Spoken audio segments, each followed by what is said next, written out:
putting in speed humps to slow traffic. We have a goal of Vision Zero in San Francisco.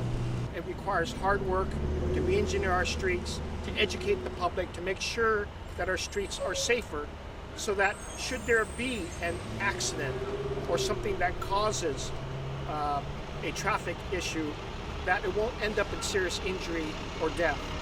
This is important because anyone who travels on JFK or spends any time in Golden Gate Park knows that a lot of people use this as a throughway through the park, and people travel at really high speeds. We had a fatal collision here.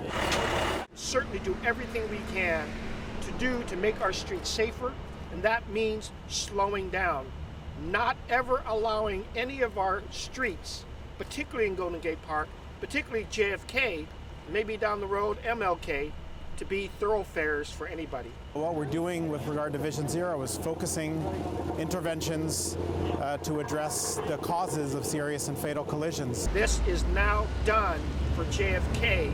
Now let's go on to MLK and let's go on to the rest of the streets. Let's get the Vision Zero really happening in San Francisco.